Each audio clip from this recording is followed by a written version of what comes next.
कि मोहब्बत प्यार की वादी, मुबारक हो मेरे भाई तुझे शादी मुबारक हो, जो तेरी जिंदगी में आ गई ताज़ा खुशी बनकर, जो तेरी जिंदगी में आ गई ताज़ा खुशी बनकर, तुझे वो प्यारी शहजादी मुबारक हो। आप हजरात मुबारकबादी दे, लग रहा है यही नौशे बाबू है। माशाअल्लाह माशाअल्लाह। हाँ, नया रिश्ता नया बंधन, नई जोड़ी नई खुशियाँ, नया रिश्ता नया बंधन, नई जोड़ी नई खुशियाँ, नए गुलशन की आबादी मुबारक हो मुबारक हो। हाँ, नए गुलशन की आबादी मुबारक हो। और खुशी का ये हंसी मौका तबर्रुक बन के आया है। ये मैं नहीं, मौलाना रुस्तम साहब बोल रहे हैं, इनकी दिल की आवाज है, अल्लामा मंसूर साहब की बिला, कि खुशी का ये हंसी मौका तबर्रुक बन के आया है, मोहब्बत की ये परशादी मुबारक हो मुबारक हो। दरअसल काफिया की किल्लत है, इसलिए इस्तेमाल किया गया है। और शेर देखे कि ममानी खाला फूफी बाजी भाभी यकजबा होकर बोली, ममामी खाला फूफी बाजी भाभी यकजबा होकर यही कहने लगी, दामादी मुबारक हो। हाँ, मोहब्बत प्यार की वादी मुबारक हो। अब वो शेर सुने, मैं माँ की शान में पढ़ता हूँ। एक बार दोनों हाथों को उठाकर कह दे, लब्बैक या रसूल अल्लाह, लब्बैक या रसूल अल्लाह, लब्बैक या रसूल अल्लाह। अब शेर देखे कि देखना माँ को इबादत की तरह लगता है। इब्राहिम साहब, शाबान साहब, कि देखना माँ को इबादत की तरह लगता है, उनका दीदार जियारत की तरह लगता है। मेरी माँ रहती है मौजूद मेरे ही घर में, मेरी माँ रहती है मौजूद मेरे ही घर में। घर मेरा इसलिए जन्नत की तरह लगता है, घर मेरा इसलिए जन्नत की तरह लगता है, घर मेरा इसलिए जन्नत की तरह लगता है। मुरीदे हुजूर मुफ्ती आजम हिंद, दीवाना है हुजूर मुफ्ती आजम हिंद, मस्ताना है हुजूर मुफ्ती आजम हिंद। सूफिया बासफा चार मिसरे पढ़ता हूँ, जब लफ्ज़े मुफ्ती आजम हिंद मेरी जुबान पढ़ाए और मैं शेर न पढ़ूं, ऐसा हो ही नहीं सकता। कि जमाना नाज करे आन बान ऐसी थी, मचलती रहती फसाहत जुबान ऐसी थी, जभी से तकवा तहारत की फूटती थी किरण, हुजूर मुफ्ती आजम की शान, हुजूर मुफ्ती आजम की शान ऐसी थी। बिला ताखीर खिताबत के आफाक का एक दरख्शिंदा सितारा, ममलिकते खिताबत के ताजदार, लफ्जों और जुमलों के ताजवर, फन खिताबत के शहरयार, अहले सुन्नत के दिल की आवाज, हजरत मौलाना मुफ्ती मोहम्मद इकबाल साहब किबला तशरीफ ला रहे हैं। आप हजरत कहाँ जा रहे हैं? अभी फिर तहजीब साहब आएंगे। ये कौम क्यों ना पीछे जाएगी? ये कौम को तो तकरीर से, एजुकेशन से कोई मतलब ही नहीं। बहुत अफसोस की बात है, सिर्फ इन लोगों को चाहिए जलसे जुलूस में हल्ला हंगामा, बेबहर की शायरी में कूदना भागना, यही सब तो है। इस्लाही गुफ्तगू भी सुने, कम से कम पढ़ाई नहीं किए, स्कूल मदरसा में न गए तो कम से कम यहाँ तो बैठ के कुछ सीखे समझे। ये मेंबरे रसूल है, अदब के साथ बैठे, अदब का ख्याल रखे। बिला ताखीर खतीब अहले सुन्नत, खतीब नौजवान हजरत अल्लामा मुफ्ती मोहम्मद इकबाल साहब किबला का मैं इस्तेमाल करता हूँ इस शेर के साथ कि हर एक जुमला कसम वल्लाह पुरतासीर लगता है, हर एक लफ्ज़ो मानी इश्क की तफसीर लगता है। खिताबत सुनकर ये दानिश्वरों को बोलना होगा, खिताबत का महल तो आपकी जागीर लगता है। नहमदु व नसल्ली अला रसूलिहिल करीम, अम्मा बाद फ़अऊज़ु बिल्लाहि मिनश शैतानिर रजीम, बिस्मिल्लाहिर रहमानिर रहीम। या अय्युहल्लज़ीना आमनुत्तक़ुल्लाह व कूनू मअस-सादिक़ीन। सदक़ल्लाहुल अज़ीम व सदक़ा रसूलुहुन नबियुल हफ़ीज़ुल करीम। स्टेज पे तशरीफ़ फरमा काबिल सद एहतराम उलमाए किराम, पेश नज़र मेरे प्यारे आका करीम सल्लल्लाहु ताला अलैहि वसल्लम के प्यारे दीवानों, पर्दा में रहकर सुनने वाले पर्दा नशी मेरी माँ और बहनें, अस्सलामु अलैकुम वरहमतुल्लाहि वबरकातुहू। चूँकि अभी दौर ऐसा चल रहा है, माहौल ऐसा चल रहा है, हमारा और आपका ज़हनो फिक्र ऐसा बन गया है कि हमें अच्छी बात अच्छी नहीं लगती है, अच्छे लोग अच्छे नहीं लगते हैं, अच्छी चीज़ें अच्छी नहीं लगती है, मजहबी लोग अच्छे नहीं लगते, मजहबी रस्में अच्छी नहीं लगती, मजहबी रीतो रिवाज अच्छे नहीं लगते। वजह क्या है? वजह यही है कि जब इंसान का मन उचाट हो जाए और दिल वीरान हो जाए तो अच्छी बातें अच्छी नहीं लगती, अच्छे लोग अच्छे नहीं लगते, अच्छी चीजें अच्छी नहीं लगती। यही वजह है कि मजहबी रस्मों से, मजहबी रीतो रिवाजों से और मजहबी कल्चर से हमारा मन उचाट हो चुका है। आप किसी को महफिल में आने की दावत दें, अगर वो किसी पार्टी का कार्य करता है उसे कहिए कि हमें आपको फला महफिल में आना है, वो आने से पहले ये कहेंगे कि महफिल खत्म करने का टाइम कितना है। वही कार्यकर्ता अगर 12 बजे रात 2-2 बजे रात तक न्यूज सुनता रहे तो उसका मन उचाट नहीं होता, दिल वीरान नहीं होता।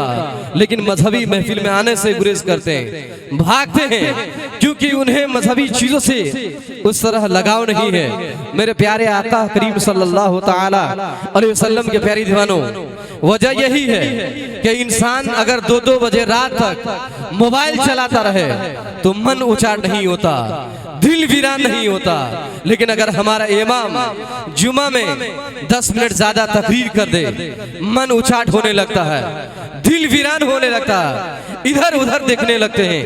यही वजह है कि हमें अच्छी बातें अच्छी नहीं लगती, अच्छे लोग अच्छे नहीं लगते, अच्छी चीजें अच्छी नहीं लगती।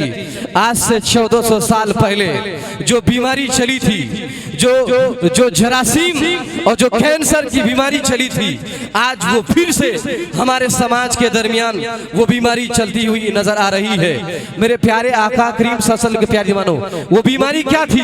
वो जिहालत की बीमारी थी, यानी आपसी तनाव की बीमारी थी। मजहब व मिल्लत के नाम पर, कहीं जात और बिरादरी के नाम पर जो बीमारी चल रही थी, एक बिरादर के लोग दूसरे बिरादर के अगर किसी मामले में उलझ जाते सरकार की तशरीफ लाने से पहले, तो एक बिरादरी वाले दूसरे बिरादरी के लोग से बरसों तक लड़ाइयाँ करते रहते थे, बरसों तक ताना तशरीह करते थे, यानी एक दूसरे के साथ लड़ते थे। यही वजह है और यही सारी बातें फिर से हमारे समाज में दौड़ कर आ गई है, यानी लौट कर आ गई है। आज शेख खान से नाराज है, शेख खान को बुरा कहता है, कोई अंसारी को बुरा कहता है, अंसारी अपने आप को बड़ा कहता है, कोई शेख पठान को, कोई मंसूरी नदाब में लगा हुआ है, यानी अपनी जात और बिरादरी के नाम पर रोटी से कर समाज को तफरीक कर रहे हैं, समाज को बांट रहे हैं। जबकि 1400 साल पहले ये बीमारी है फिर से लौट आया। आज से 1400 साल पहले सरकार ने हज्जतुल विदा के मौके से आखिरी तकरीर, जो कि सरकार जानते थे कि एक जमाना ऐसा आएगा जिस जमाने में फिर से ये बिरादरी वाली बीमारी लौट कर आएगी, फिर से लोग एक दूसरे के साथ अपनी जात और बिरादरी को बढ़ोतरी देंगे।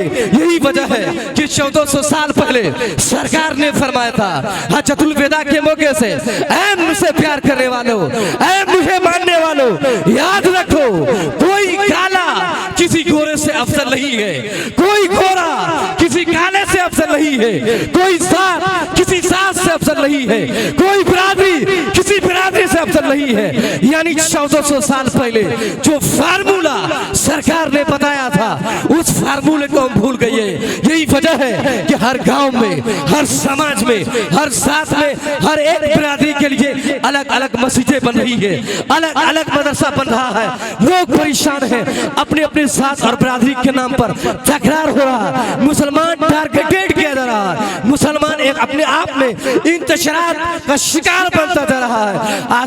आज अपने दिल और दिमाग पर खोल कर देखे, कहीं दूर दूर तक मुसलमानों का रहनुमा नजर नहीं आता। यही वजह है कि हर जगह मुसलमानों को टारगेटेड किया जाता है। क्यों? क्योंकि मुसलमान सरकार का फार्मूला भूल गया। सरकार ने फरमाया था कि कोई बिरादरी किसी बिरादरी से अफसर नहीं है, कोई जात किसी जात से अफसर नहीं है, कोई काला किसी गोरे से अफसर नहीं है, कोई किसी से एक दूसरे से अफसर नहीं है। हाँ, तुम में सबसे अफजल इंसान वो है जो तकवे में आला हो। यही वजह है कि आज से कुछ साल पहले डॉक्टर माइकल हार्ट ने एक किताब लिखा था, जिस किताब का नाम है the 100 influential person in the world. उसमें लिखा है, ए लोगो, the great first of all the great hero in the world in all time, non other but prophet Mohammad सल्लल्लाहु अलैहि वसल्लम। वो कहते हैं, डॉक्टर माइकल हार्ट कहते हैं, ऐ लोगों, दुनिया में सबसे अजीम तरीन शख्सियत, सबसे मौसर तरीन शख्सियत और सबसे बड़ा कोई मॉडल और हीरो है तो वो मोहम्मद अरबी है।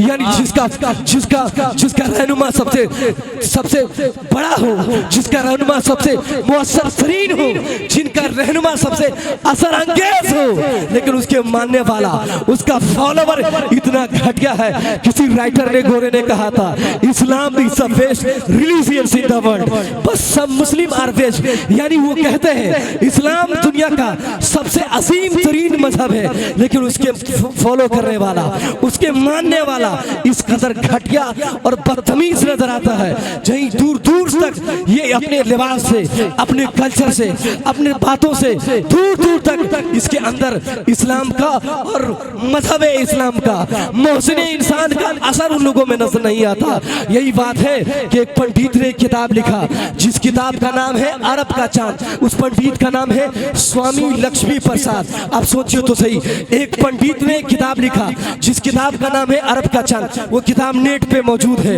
अरबों में, अरबों और करोड़ों में वो किताब छप चुकी है और बिक चुकी है।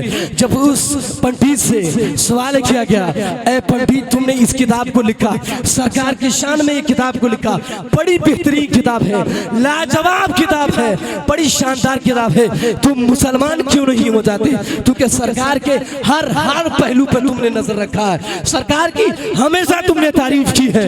ए पंडित, बताओ, तुमने सरकार के शान में इतनी बड़ी किताबें लिख दी है, तुम मुसलमान क्यों नहीं हो जाते? वो जानते हो पंडित क्या कहता है? पंडित कहता है, मुझे सरकार से मोहब्बत है, मैं सरकार की हर लम्हे को अपनी किताब में लिखने की कोशिश की है, लेकिन मैं जब मुसलमानों के किरदार पर, मुसलमानों के कल्चर में, मुसलमानों के समाज में जब इसका उठना बैठना, रस्म रिवाज देखता हूँ तो इतना गलीज और गंदा है, लेकिन इतना गलीज और गंदा है, इसलिए मैं मुसलमान नहीं होना चाहता हूँ। आप सोचो तो सही, जिनका रहनुमा सबसे आला, जिनकी किताबें सबसे आला, जिनका रब सबसे आला, जिनका मजहब सबसे आला, वो इंसान, उनके मानने वाला फॉलोवर इतना घटिया और इतना बेकार इंसान कैसे हो सकता है? जात बिरादरी के नाम पर एक बिरादरी वाले दूसरे बिरादरी के पीछे लग रहे थे, एक बिरादरी वाले दूसरे बिरादरी के ऐब जोई करते हैं। अब मालूम है आपको ऐब जोई की कितनी खतरनाक और कितनी असर अंगेज बात सरकार ने फरमाई है। अब जरा सोचिए तो सही, मेराज के मौके पर हमेशा हम तकरीर सुनते रहते हैं, लेकिन जब सरकार अल्लाह के कुर्बे खास में गए तो अल्लाह के जानिब से, या बाज़ उलमा लिखते हैं फरिश्तों के जानिब से या हूरों के जानिब से, अल्लाह के रसूल सल्लल्लाहु अलैहि वसल्लम को एक जुब्बा गिफ्ट किया गया था। सरकार जब मेराज से दुनिया में तशरीफ लाए तो सरकार ने सोचा कि मैं इस जुब्बे को किसी को गिफ्ट कर दूं। सहाबी को बुलाए, सहाबी सुनो, मैं अल्लाह के कुर्बे खास में गया था तो मुझे ये जुब्बा गिफ्ट में मिला था, अगर मैं ये गिफ्ट अदा करूं तो तुम क्या करोगे? सहाबी रसूल कहते हैं, या रसूल अल्लाह, सबसे पहले हजरत अबू बकर सिद्दीक कहते हैं, या रसूल अल्लाह, अगर ये गिफ्ट हमें अदा कर दे तो ये मेरी जिंदगी की मेराज है, या रसूल अल्लाह, अगर ये मुझे गिफ्ट अदा कर दे तो मैं सारी दुनिया में अमन और शांति और सदाकत का प्रचार कर दूंगा। सरकार फरमाते, ठीक है, तू भी अच्छा, तेरी बात भी अच्छी, लेकिन जो मेरे मन की चाहत है, जो दिल की बात है, वो ये नहीं अबू बकर जो तू कह रहा है। बैठ जाओ। फिर हजरत उमर फारूक कहते हैं या रसूल अल्लाह ये गिफ्ट अगर मुझे अता की जाए या रसूल अल्लाह ये मेरी जिंदगी की मेराज हो जाएगी, मैं सारी दुनिया में अदालत फैला दूंगा, यानी अदलो इंसाफ फैला दूंगा। सरकार फरमाते हैं तू भी अच्छा, तेरी बात भी अच्छी, लेकिन जो तेरे मेरे मन की चाहत है, जो दिल की बात है वो ये नहीं, इसलिए उमर बैठ जाओ। हजरत उस्मान गनी से फरमाते हैं उस्मान गनी बताओ अल्लाह की जानिब से यानी मेराज में ये जुब्बा मुझे गिफ्ट में दिया गया। ऐ अब उस्मान गनी ये बताओ अगर ये जुब्बा मैं तुम्हें गिफ्ट करूं तो तुम इसे क्या करोगे? हजरत उस्मान गनी कहते हैं या रसूल अल्लाह ये जुब्बा अगर आप मुझे इनायत कर दे, गिफ्ट कर दे, तो ये मेरी जिंदगी की मेराज है। आज या रसूल अल्लाह मैं इस जुब्बे की बरकत से सारी दुनिया में सखावत को फैला दूंगा। सरकार फरमाते हैं ऐ उस्मान तू भी अच्छा, तेरी बात भी अच्छी, लेकिन जो मेरे मन की चाहत है, जो दिल की बात है वो ये नहीं है जो तुम कह रहे हो। वो कौन सी बात है या रसूल अल्लाह? यानी सारे सहाबी रसूल हैरत सदा थे कि कौन सी ऐसी बात है जो सरकार को ज्यादा पसंद है, सरकार को दिल की चाहत है। सारे सहाबी रसूल सोचने लगे ऐसी कौन सी बात है जो सरकार को सबसे ज्यादा पसंद है, और अल्लाह की कुर्बे खास में मेराज में जो जुब्बा गिफ्ट में दिया गया वो सरकार इनायत कर दे। आखिर में अली मुर्तदा हजरत मौला अली आते हैं, कहते हैं या रसूल अल्लाह, मौला अली से आका फरमाते अली बोलो अगर ये जुब्बा मैं तुझे इनायत करूं तो तुम मुझसे क्या करोगे? या रसूल अल्लाह अगर आप मुझे ये जुब्बा इनायत कर दे तो ये मेरी जिंदगी की मेराज है। या रसूल अल्लाह मैं आपसे वादा करता हूं अगर ये जुब्बा मुझे इनायत कर दे तो मैं आपकी किसी भी उम्मती की ऐब जोई नहीं करूंगा। अल्लाह अकबर कबीरा। सरकार उठे, गले से लगाए और कहा ऐ अली तू भी अच्छा, तेरी बात भी अच्छी, मेरी मन की चाहत जो है यही है कि किसी की ऐब जोई नहीं किया जाए। लेकिन एक देखिए अभी समाज में किस कदर एक बिरादरी दूसरे बिरादरी वाले को एक साथ दूसरे जात वाले को एक दूसरे के पड़े रहते हैं। एक मसला आप जहन में नशी कर लें और जहन नशी कर लें कि मौलाना मुफ्ती इकबाल अहमद सकाफी लहान से आया था, उन्होंने एक मसला बताया। आप किसी भी उलमाए किराम से पूछ ले, किसी भी जात बिरादरी वाले को अल्लाह के नज़दीक कोई फौकियत नहीं है, अल्लाह के नज़दीक कोई फौकियत नहीं है, कोई जात कोई बिरादरी सब मजहूलुन नसब है अक्सर व बेशतर। यानी खान है, उसे पूछिए तुम्हारा बाप क्या था? खान है। दादा क्या था? खान है। यानी और आगे पूछिए वो चुप हो जाएगा। शेख है उससे पूछिए क्या है, मंसूरी है उससे पूछिए क्या है, फला बिरादरी का उससे पूछिए क्या है, 4-5 बताकर वो चुप हो जाएंगे। यानी वो बातें जो बातें सस्पेक्टेड है, जो बातें डिस्पुटेड है, जो बातें मुतनाज़े और मशकूक है, उन बातों में मुसलमानों ने उलझकर अपने समाज को वीरान कर दिया, मस्जिदों को वीरान कर दिया, और मुसलमान हर जगह टारगेटेड किया जा रहा है। फिर मुसलमान ये सोचते हैं कि हमारे साथ ये जुल्म किया जा रहा है, हमारे साथ ये बर्ताव किया जा रहा है। मेरे प्यारे आका करीम सल्लल्लाहु अलैहि वसल्लम के प्यारे जवानों, इसीलिए किसी राइटर ने कहा था Islam is the best religion in the world but some Muslim are best. यानी इस्लाम तो अच्छा मजहब है ही, लेकिन उसके मानने वाले बेकार और घटिया किस्म का किरदार अदा करते हैं। मेरे प्यारे आका करीम सल्लल्लाहु अलैहि वसल्लम, वक्त की नज़ाकत का लिहाज करते हुए मैं अपनी गुफ्तगू को यहीं से बैठता हूँ। चूँकि सदर एजाज का इशारा हो गया कि तकरीर मुख्तसर में की जाए, इंशाअल्लाह फिर कभी मौका मिला। चूँकि अभी एक लंबी तकरीर की तैयारी हुई थी कि इंशाअल्लाह आप तमामी हजरात को सुनाया जाए, लेकिन ज़्यादा लंबी तकरीर सुनने से क्या फ़ायदा? जितनी ज़्यादा तकरीर हो रही है उतनी ज़्यादा गुमराहियत फैल रही है, जितने ज़्यादा उलमा समझाते जा रहे हैं उतने ज़्यादा हमारे समाज में बुराइयाँ फैलती जा रही है। बस रब्बे कदीर की बारगाह में यही दुआ है अल्लाह ताला हमारे ज़ुबानों में, हमारे उलमाए किराम की ज़ुबानों में वो तासीर अता फरमाए कि अगर वो ज़ुबान से निकले और डायरेक्ट मुसलमानों के सीने पे उतरे। वो तौफीक़ इल्ला बिल्लाह, अस्तग़फिरुल्लाह रब्बी मिन कुल्लि ज़ंबिन व अतूबु इलैह। अस्सलामु अलैकुम व रहमतुल्लाहि व बरकातुहू।